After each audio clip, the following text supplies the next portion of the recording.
റബ്ബി ഹബിലി മിൻ ലദുൻക ദുർരിയതൻ ത്വയ്യിബ. അല്ലാഹുവേ, നല്ല സജ്ജനങ്ങളായ മക്കളായി തീരുന്ന മക്കളെ നീ നൽകണമേ. ഇന്നക സമീഉദ് ദുആ, നീ ദുആ സ്വീകരിക്കുന്നവനാണല്ലോ. 90 വയസ്സ് കഴിഞ്ഞപ്പോ സക്കരിയ നബി അലൈഹിസ്സലാമിന്റെ ദുആയാണത്. മക്കളെ തരണേ, കുട്ടി വേണം. ഇപ്പോ നമ്മളിപ്പോ കല്യാണം കഴിഞ്ഞ് വർഷങ്ങൾ കാത്തിരിക്കുന്ന ഒരു ചെറുപ്പക്കാരൻ ദ്വാരക്കാൻ വേണ്ടി ഇവിടെ തന്നു. 7 വർഷമായി മക്കളില്ല. അല്ലാഹു അവർക്കും അതുപോലെ അങ്ങനെ കാത്തിരിക്കുന്ന ദമ്പതിമാർക്കൊക്കെ കൺകുളിർമയുള്ള സ്വാലിഹീങ്ങളായ മക്കൾ അല്ലാഹു കൊടുക്കട്ടെ. അങ്ങനെയാണ് എനിക്കൊരു കുട്ടിയുടെ തന്നേക്ക് റബ്ബേ, ആണായാലും പെണ്ണായാലും കുഴപ്പമില്ല. അങ്ങനെയല്ല, എനിക്കൊരു സ്വാലിഹായ കുട്ടിയെ താ റബ്ബേ, അതാണായാലും പെണ്ണായാലും കുഴപ്പമില്ല. അങ്ങനെ ചോദിക്കേണ്ടത്. സ്വാലിഹീങ്ങളെ തരണം. അപ്പോഴാണ് വഹബിനാ ലഹു യഹ്യാ, ആ പ്രാർത്ഥനക്കാണ് സക്കരിയ നബിക്ക് അല്ലാഹു യഹ്യാ നബിയെ കൊടുത്തത്. സ്വാലിഹായ കുട്ടിയെ വേണം. സ്വാലിഹായ കുട്ടി അല്ലാഹു നമുക്ക് തരട്ടെ. റസൂലുള്ളാഹി സ്വല്ലല്ലാഹു അലൈഹി വസല്ലം തങ്ങളുടെ ഒരുപാട് ഹദീസുകൾ അതാ പഠിപ്പിക്കുന്നത്. നിങ്ങളുടെ കുഞ്ഞിന്റെ സംരക്ഷണം, കുഞ്ഞിന്റെ വളർത്തൽ, കുഞ്ഞിന്റെ തർബിയത്ത് എന്ന് പറഞ്ഞത് ഉമ്മയുടെ ഗർഭാശയത്തിലിരിക്കുന്ന സമയത്ത് തന്നെ ആരംഭിക്കുന്നുണ്ടത്രേ. ജനറ്റിക് എഞ്ചിനീയറിംഗിൽ പ്രഗത്ഭനായ പണ്ഡിതന്മാരുണ്ട്, ആധുനികരായ ആലിമീങ്ങൾ. അലാഉദ്ദീൻ ഖബാൻജിയെ പോലെയുള്ള ആളുകൾ ആ വിഷയത്തിൽ റിസർച്ച് ചെയ്ത ആളുകളാണ്. ഗർഭാശയത്തിനുള്ളിൽ കിടക്കുന്ന കുഞ്ഞ് ആ ഉമ്മയിൽ നിന്ന് പഠിക്കുന്ന ആദ്യത്തെ പാഠം ഗർഭം ചുമക്കുന്ന സമയത്താണ്. കുഞ്ഞ് ആദ്യം പഠിക്കുന്ന മദ്രസ ഉമ്മയുടെ ഗർഭാശയത്തിനുള്ളിലാണത്രേ. സുബ്ഹാനല്ലാഹ്. അതുകൊണ്ടാണ് ഉമ്മയുടെ ചുറ്റും ശബ്ദങ്ങൾ ഉണ്ടാകുമ്പോ കുഞ്ഞനങ്ങുന്നത്. ഗർഭാശയത്തിരിക്കുന്ന കുഞ്ഞ് ശബ്ദങ്ങൾക്ക് പ്രതികരിക്കുന്നുണ്ട്. ഉമ്മ കേൾക്കുന്ന അത് ടിവിയുടെ ശബ്ദമാണെങ്കിൽ അത് കുട്ടി അബ്സോർബ് ചെയ്യുന്നുണ്ട്. ഉമ്മ ഓതുന്നത് ഖുർആനാണെങ്കിൽ അത് കുട്ടി അബ്സോർബ് ചെയ്യുന്നുണ്ട്. ഉമ്മ ചൊല്ലുന്ന ദിക്റാണെങ്കിൽ അത് കുട്ടി അറിയുന്നുണ്ട്. ഉമ്മ അനാവശ്യമായ വർത്തമാനങ്ങൾ പറയുകയാണെങ്കിൽ ഈ കുട്ടി അത് സ്വാധീനിക്കുന്നുണ്ട്. ഉമ്മയുടെ കൽബിന്റെ ഉള്ളിൽ വിഷമം വരുമ്പോ കുഞ്ഞ് കാലിട്ടടിക്കുന്നുണ്ട്. ഉമ്മ റിലാക്സ് ആയിട്ടിരിക്കുമ്പോ കുഞ്ഞ് ശാന്തമാണ്. മനസ്സിനുള്ളിലുള്ള വികാരങ്ങൾ പോലും കുഞ്ഞ് മനസ്സിനുള്ളിലേക്ക് വരുന്നുണ്ടെന്ന ആധുനിക പഠനങ്ങൾ തെളിയിച്ചത് വലിയ അത്ഭുതമാണ്. സിസർ വലിക്കുന്ന ഒരു പെണ്ണുണ്ടായിരുന്നു, അവർ പഠനം നടത്തി. നാട്ടിലൊന്നുമില്ലല്ലോ, മംഗലാടൊന്നും സിസർ വലിക്കുന്ന പെണ്ണുങ്ങളൊന്നുമില്ലല്ലോ. കുറച്ച് കഴിഞ്ഞാൽ അങ്ങനെയൊക്കെ വരും. ബസ് സ്റ്റോപ്പിലൊക്കെ കാൽമക്കാലം കയറി സിസർ വലിക്കുന്നത് ലോകത്ത് പല ഭാഗത്തും കണ്ടു തുടങ്ങി. നമ്മുടെ നാട്ടിലൊന്നും എത്തിയിട്ടില്ല എന്ന് വിചാരിക്കാം. അതൊന്നും എത്താതിരിക്കട്ടെ, കുറച്ച് റബ്ബ് കാക്കട്ടെ. എന്തായിരിക്കും അതിന്റെ അവസ്ഥ?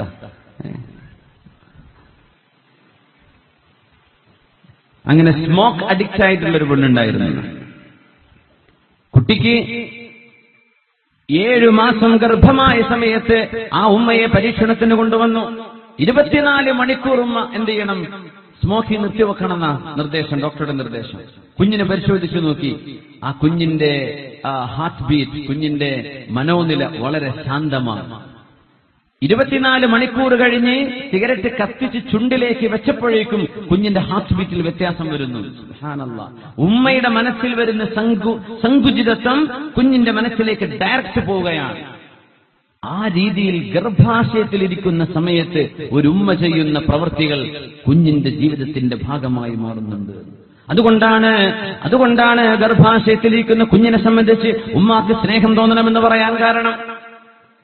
ഗർഭാശയത്തിരിക്കുന്ന കുഞ്ഞിനെ കാണുമ്പോ അല്ലാഹുവേ, നിന്റെ റിസ്ക്, നീ തന്ന ഒരു റിസ്ക് എന്റെ വയറ്റിൽ വളരുകയാണ് അല്ലാഹുവേ, അത് സ്വാലിഹായ കുഞ്ഞാക്കി തരണേ എന്ന് പ്രാർത്ഥിച്ചുകൊണ്ട് കുഞ്ഞിനെ വളർത്തുന്ന, അല്ലെങ്കിൽ കുഞ്ഞിന് ജന്മം നൽകുന്നത് വരെ കൊണ്ടു നടക്കുന്ന ഒരു ഉമ്മയും അല്ലാത്ത ഉമ്മയും തമ്മിൽ വ്യത്യാസമുണ്ട്.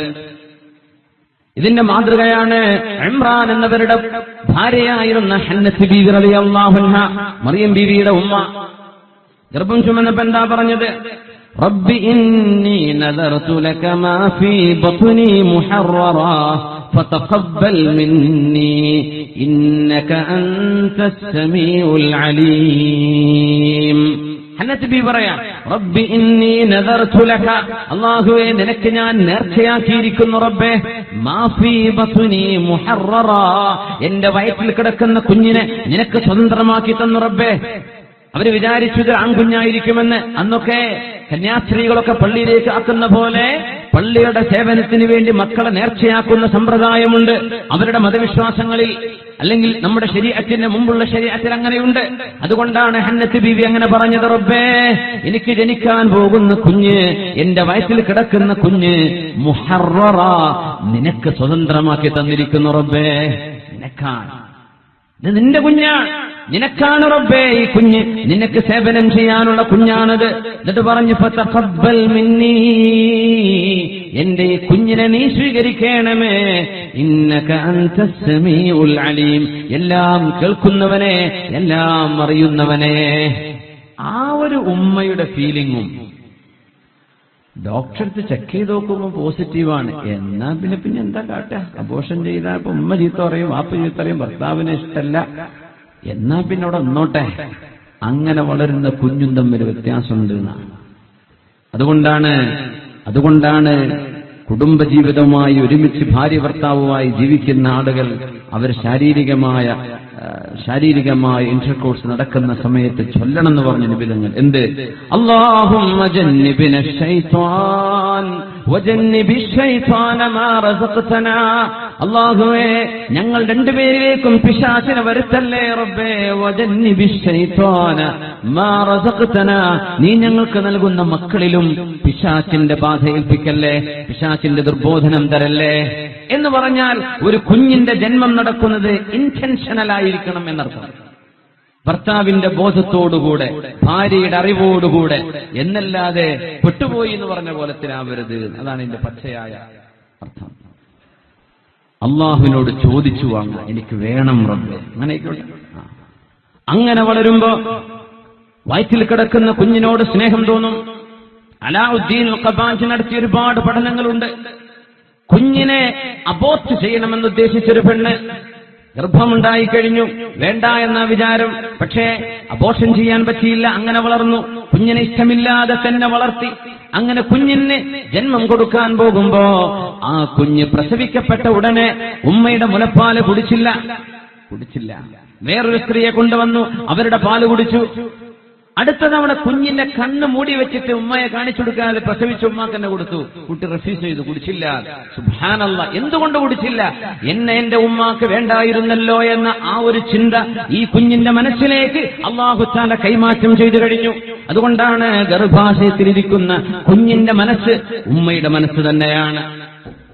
ഒരു കുട്ടിക്ക് ലഭിക്കുന്ന ഏറ്റവും വലിയ പോഷകാഹാരം കുഞ്ഞ് ഗർഭത്തിലിരിക്കുന്ന സമയത്ത് ഉമ്മ കഴിക്കുന്ന ഭക്ഷണമാണ്.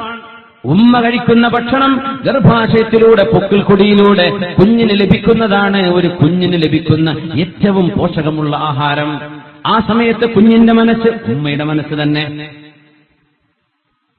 ഉമ്മയുടെ എന്നെ വേണ്ട എന്ന് പറഞ്ഞ ഉമ്മയല്ലേ, ആ ഉമ്മയുടെ പാൽ എനിക്ക് വേണ്ട എന്ന് ഒരു കുഞ്ഞ് റെഫ്യൂസ് ചെയ്യാന്ന് പറഞ്ഞാൽ ഇത് ജനറ്റിക് സൈക്കോളജിയിൽ അതിന്റെ എഞ്ചിനീയറിംഗ് പഠിക്കുന്ന ആളുകൾ അത്ഭുതപ്പെട്ടു പോയ വിഷയമാണ്. ഇങ്ങനെയൊക്കെ നടക്കുമോ?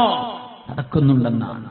വിശുദ്ധ ഖുർആൻ പാരായണം ഓതിയിരുന്ന പെണ്ണ്, നേരെ മറിച്ച് വിശുദ്ധ ഖുർആൻ പാരായണം ചെയ്തിരുന്ന ഒരു ഉമ്മ ഗർഭമായിരിക്കെ കുഞ്ഞിനെ പ്രസവിക്കുന്നവരെ നല്ല കാര്യങ്ങൾ പറയുകയും ഖുർആൻ ഓതുകയും ചെയ്ത ആ ഉമ്മാക്ക് ജനിച്ച കുഞ്ഞ് വളരെ പെട്ടെന്ന് വിശുദ്ധ ഖുർആൻ ഹിഫ്ളാക്കിയിരിക്കുന്നു. ഖുർആൻ ഹിഫ്ളാക്കാൻ ആ കുഞ്ഞിന് എളുപ്പമായി. എന്തുകൊണ്ട് എളുപ്പമായി? ഈ കുഞ്ഞിത് ആദ്യമേ കേട്ടുകൊണ്ടിരിക്കുകയാണ്. അതുകൊണ്ടാണ് ഗർഭിണികളായ സഹോദരിമാർ അവർ കേൾക്കുന്ന ശബ്ദം ഈ കുഞ്ഞ് കേൾക്കുന്നുണ്ട്. അതുകൊണ്ട് നിങ്ങൾ സീരിയലിനും ടിവിന്റെ മുമ്പ് പോയിരിക്കേണ്ട. ആ ശബ്ദവും നമ്മുടെ നടീനടന്മാരുടെ വർത്തമാനങ്ങളും ഈ പാട്ടും മ്യൂസിക്കൊക്കെയാണ് നമ്മുടെ കുഞ്ഞിന്റെ ചെവിയിലേക്ക് വരിക. അത് വലിയ അപകടമാണ്. കുഞ്ഞിന്റെ ഭാവിയെ അത് ബാധിക്കും. സ്വലാഹ്, നന്മ മക്കളിൽ ഇല്ലാതെ പോകുമെന്നാണ്. അള്ളാഹു കാത്തുരക്ഷിക്കട്ടെ. അതുകൊണ്ട് മറിയം ബീവിയുടെ ഉമ്മ ഹന്നത്ത് ബീവി പറഞ്ഞ പോലെ റബ്ബി ഇന്നി നദർതു ലക മാ ഫീ ബത്നി മുഹററാ, ഗർഭാശയത്തിൽ കിടക്കുന്ന കുഞ്ഞിനോട് അളവറ്റ സ്നേഹത്തോടുകൂടെ റബ്ബേ എന്റെ കുഞ്ഞ് നിനക്കുള്ള കുഞ്ഞാണ്, ഫതഖബ്ബൽ മിന്നീ, നീ ഇത് സ്വീകരിക്കണമേ, ഇന്നക സമീഉദ് ദുആ ഇന്നക അൻതസ് സമീഉൽ അലീം, നീ എല്ലാം അറിവുള്ളവനും കേൾക്കുന്നവനുമാണല്ലോ.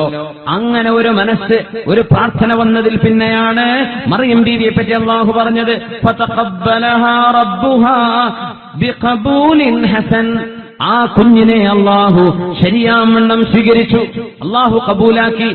ആ മഹദിയാണ് മറിയം അലൈഹിസ്സലാം, ഈസാ നബി അലൈഹിസ്സലാമിന്റെ ഉമ്മയായ മറിയം ബീവി റളിയല്ലാഹു അൻഹാ. ഒരു പ്രവാചകന് ജന്മം കൊടുക്കാൻ ഭാഗ്യമുണ്ടായ മഹദി. എന്തുകൊണ്ട് ഭാഗ്യമുണ്ടായി? ആ മഹദി തന്റെ ഉമ്മയുടെ ഗർഭാശയത്തിലായിരുന്നപ്പോ ആ ഉമ്മയുടെ നിയ്യത്ത് നന്നായിരുന്നു. കുഞ്ഞാവാൻ എന്റെ കുഞ്ഞിനെ ഇൻഷാ അല്ലാഹ് നമ്മുടെ കോളേജ് നഫീസത്തുൽ മിസ്രിയ കോളേജിൽ പഠിപ്പിച്ചിട്ട് നല്ലൊരു ആലിമത്താക്കും, ഒരു ഹാഫിളത്താക്കും. നല്ലൊരു നിയ്യത്ത് ഒക്കെ ഉണ്ടാവാലോ. പ്രസവിച്ചു കഴിഞ്ഞവർ പിന്നെ ആലോചിച്ചിട്ട് കാര്യമില്ല. ഇനി ഉണ്ടാവാൻ പോണ ആൾക്കാരെ പറ്റി അവരാലോചിക്കാം. ഒരു നിയ്യത്തും ഒക്കെ ഇൻഷാ അല്ലാഹ്. അല്ലാഹു സ്വാലിഹീങ്ങളായ മക്കളെ നമുക്ക് തരട്ടെ. ആൺമക്കളാണെങ്കിൽ അവർ ഹാഫിളീങ്ങളും ആലിമീങ്ങളും ആവട്ടെ. അല്ലെങ്കിൽ നല്ല ദീനുള്ള എഞ്ചിനീയർമാർ, അള്ളാഹുവിനെ ഭയപ്പെടുന്ന ഡോക്ടർമാർ, നല്ല ഹൈ പ്രൊഫഷണൽ, റബ്ബിനെ പേടിക്കുന്ന, ദീനറിയുന്ന, അള്ളാഹുവിനെ സംബന്ധിച്ചറിയുന്ന മക്കൾ, അങ്ങനത്തെ പ്രൊഫഷണലുകൾ നമുക്ക് വേണം. എന്റെ കുട്ടിയെ നല്ല ദീനറിവുള്ള കുഞ്ഞാക്കി ഞാൻ വളർത്തും. അങ്ങനെ ഒരു മാതൃ മനസ്സിൽ വരുന്ന ഒരു പ്രാർത്ഥന ഈ കുഞ്ഞിന്റെ ഭാവി നിർണയിക്കുന്നു എന്നാണ് നമ്മുടെ പണ്ഡിതന്മാർ കണ്ടെത്തിയിരിക്കുന്നത്. അല്ലാഹു സുബ്ഹാനഹു വ തആല നമ്മുടെ മക്കളിൽ കൺകുളിർമയെ അല്ലാഹു നമുക്ക് തരട്ടെ. ആമീൻ ആമീൻ ആമീൻ യാ റബ്ബൽ ആലമീൻ.